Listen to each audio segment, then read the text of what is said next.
Dengan agenda pernyataan penutup dari masing-masing calon wakil presiden. Lagi-lagi kami mengharapkan ketika kita sudah memasuki waktu satu yang terakhir ini, karena kita akan mendengar pernyataan penutup dari masing-masing cawapres begitu.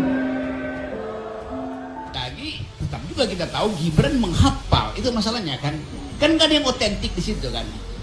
Jadi dari awal kita tahu bahwa ya kita nggak lihat debatnya sebetulnya, kita tunggu siapa yang KO lepas dari isi substansinya. Jadi saya terangkan itu karena sebagai akademisi dan sebagai narasumber FNN kita mesti jujur membuat analisis. Apapun isinya kita mesti terangkan. Bu bagian ini kacau, bagian ini.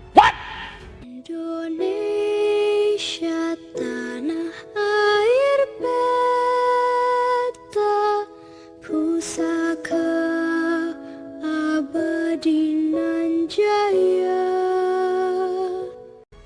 Juru bicara tim pemenangan nasional TPN Ganjar Pranowo, Mahfud Iwan Setiawan, menyoroti debat cawapres yang digelar di JCC Senayan, Jakarta 22 Desember malam.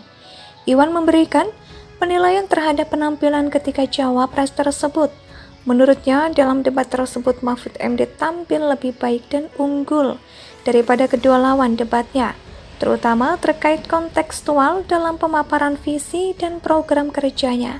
Dikatakan Iwan, Mahfud yang juga Menko Polhukam tersebut memberikan pemaparan materi respon dan bertanya dengan sangat elegan. Bahkan kontrol waktunya sangat terjaga, jadi secara strategi komunikasinya sangat baik. Sementara itu Gibran terlihat sangat normatif dalam memaparkan materi debat.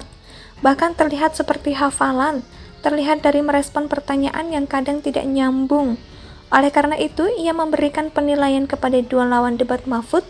Menurutnya cawapres nomor 02, Gibran terlihat emosional, maka dari itu untuk memimpin negara ini tidak bisa dilakukan oleh seseorang yang tidak bisa mengontrol emosi. Bahkan Gibran juga terlihat seperti sangat angkuh dan sombong dalam berdebat, jadi secara etika juga kurang. Selain itu, dalam pemaparan visi misi, Gibran terlihat seperti orang yang menghafal dan terlihat berupaya mengingat hafalannya. Begitupun dengan Caimin, terlihat normatif bahkan banyak blundernya. Dalam pemaparan visi misi, Mahfud juga mengulas penegakan hukum penting untuk memastikan investasi dan pembangunan yang berkelanjutan juga bermanfaat bagi rakyat. Menurut dia, salah satu hal yang mesti dilakukan supaya pertumbuhan ekonomi berjalan baik dan lancar juga bermanfaat bagi rakyat adalah dengan memberantas korupsi. Dan segala lini memang sangat terlihat jika Gibran terlalu sedang menghafal. Bahkan di sela-sela istirahat, Gibran terlihat memanfaatkan momen tersebut untuk menghafal materi ini. Dibaca Wapres bukan mau ujian, tapi ya maklumlah, bimbel, singkat dan instan, yang penting asal bunyi. Kita sendiri tahu ya, yang paling menguasai debat cawapres adalah Profesor Mahfud. Caimin sesuai tema perubahan dan mengkritisi semua lawan bicaranya. Sedangkan Gibran kebanyakan menghafal tanpa ide-ide baru. Kalau masih sekolah nggak masalah, karena memang masih proses belajar. Lah ini mau jadi wakil presiden, pimpinan tertinggi negara, kedua kok masih menghafal. Kelihatan banget sedang menghafalnya kan? Jadi kelihatan kapasitasnya seperti apa. Inilah mengapa Gibran sering blunder. Ditanya investor IKN, jawabannya malah suruh melihat Google. Ditanya soal pajak, malah samain manusia dengan hewan di kebun binatang. Bahkan ditanya infrastruktur soal Gibran, malah menjawab soal makan siang gratis. Wajar kalau kekuatan Gibran adalah menghafal bacaan mentor. Ditanya apa, dijawab apa. Yang ditanya tentang pemanfaatan APBN dan APBD, jawabnya cuma makan gratis dan minum susu stunting. Loh, nggak nyambung. Juru bicara tim pemenangan nasional TPN Ganjar Pranowo, Mahfud Iwan Setiawan, menyoroti debat cawapres yang digelar di JCC Senayan, Jakarta 22 Desember malam. Iwan memberikan penilaian terhadap penampilan ketiga cawapres tersebut.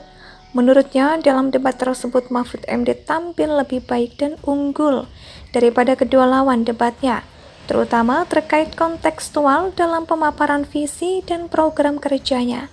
Dikatakan lawan, dikatakan Iwan, Mahfud yang juga Menko Polhukam tersebut memberikan pemaparan materi respon dan bertanya dengan sangat elegan.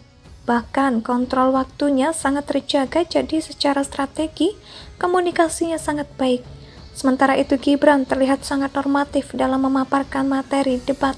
Bahkan terlihat seperti hafalan, terlihat dari merespon pertanyaan yang kadang tidak nyambung. Oleh karena itu, ia memberikan penilaian kepada dua lawan debat Mahfud. Menurutnya Cawapres nomor 02, Gibran terlihat emosional, maka dari itu untuk memimpin negara ini tidak bisa dilakukan oleh seseorang yang tidak bisa mengontrol emosi. Bahkan Gibran juga terlihat seperti sangat angkuh dan sombong dalam berdebat, jadi secara etika juga kurang. Selain itu, dalam pemaparan visi misi, Gibran terlihat seperti orang yang menghafal dan terlihat berupaya mengingat hafalannya. Begitupun dengan Caimin, terlihat normatif bahkan banyak blundernya.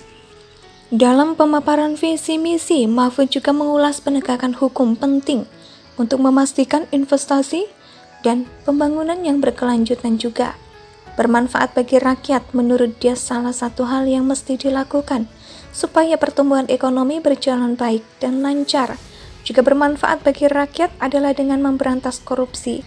Dan segala lini memang sangat terlihat jika Gibran terlalu sedang menghafal. Bahkan di sela-sela istirahat, Gibran terlihat memanfaatkan momen tersebut untuk menghafal materi ini. Dibaca Wapres bukan mau ujian, tapi ya maklumlah, bimbel, singkat dan instan, yang penting asal bunyi. Kita sendiri tahu ya, yang paling menguasai debat Cawapres adalah Profesor Mahfud, Caimin, sesuai tema perubahan dan mengkritisi semua lawan bicaranya. Sedangkan Gibran kebanyakan menghafal tanpa ide-ide baru.